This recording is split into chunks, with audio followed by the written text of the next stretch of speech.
alim, nabi, rasul, kenapa mereka minta hidayah? Kalau yang jahil sudah, yang baru separuh ilmu sudah, yang sudah berilmu tidak beramal sudah, yang meyakini yang batil sudah. Sekarang kita tanya, kenapa nabi tetap minta hidayah? Kalau 4 tadi menceritakan tentang diri kita, tapi kalau kemudian yang kelima, kenapa Nabi dan orang-orang soleh yang mengikuti jalan para Nabi, yaitu para sahabat, para tabi'in, dan kita yang berusaha untuk mengikuti mereka, ridwanullah alaihim, kenapa kita masih tetap minta hidayah?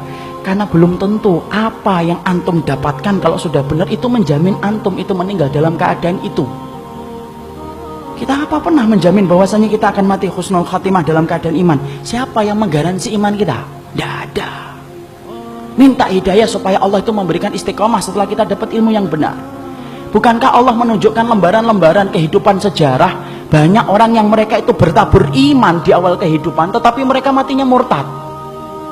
Bal'am bin Ba'urah, apa kurangnya Bal'am bin Ba'urah? Hidup pada zaman Nabi Musa, di mana doanya dikabulkan oleh Allah setiap waktu-waktu yang sempit dan terdesak.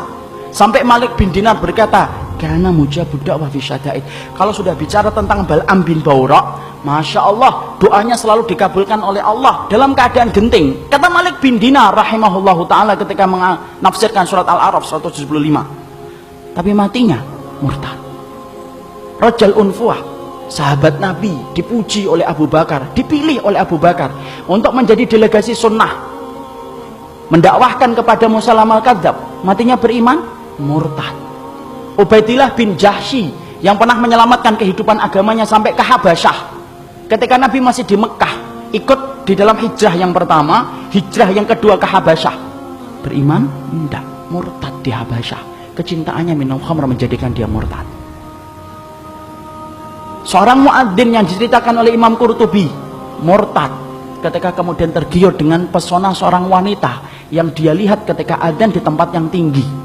Orang dulu ketika adzan naik ke tempat yang tinggi, melihat seorang wanita begitu cantik turun, ini gentle dia ini.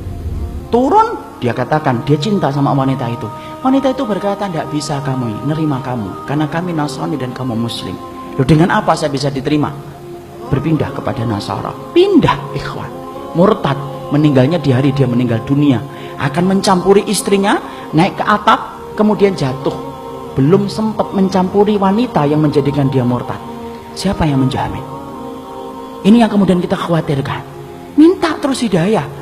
Kenapa kita minta hidayah walaupun kita itu sudah memelihara jenggot, sudah kemudian ngaji, istri kita sudah kemudian berhijab yang syar'i, kegiatan kita sering datang ke kajian ilmu, bertemunya kita dengan orang yang solih, terus kita menjaga hangatnya iman. Tapi kenapa kita tetap minta hidayah walaupun ikhtiar sudah kita lakukan? Karena tidak ada yang menjamin antum akan masuk surga kecuali Allah. Ya, makanya sampai dikatakan oleh Rasulullah, ada di antara kalian, fa inna ahadakum la ya'malu bi amali ahlil jannah hatta yakuna bainahu wa bainaha illa dhira'un fayasbiqu alaihi alkitab fayamalu bi amali ahli nari hatta yadkhuluha. Makanya sampai Nabi beliau bersabda, ada di antara kalian yang melakukan amalan surga sampai antara dia dengan surga tinggal sejengkal, tinggal sejengkal ikhwan. Satu amalan tak langsung masuk surga itu harusnya, tapi ternyata catatan takdir mendahului apa yang dia lakukan. Lalu kemudian di akhir kehidupannya melakukan amalan penduduk neraka hatta yadkhuluha, sampai dia masuk ke neraka itu.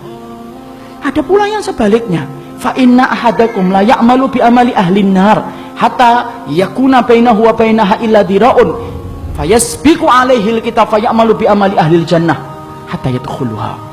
Nabi kemudian berkata sebaliknya, ada pula di antara kalian yang melakukan amalan penduduk neraka terus sampai antara dia dengan neraka tinggal sejengkal tak, kata Nabi.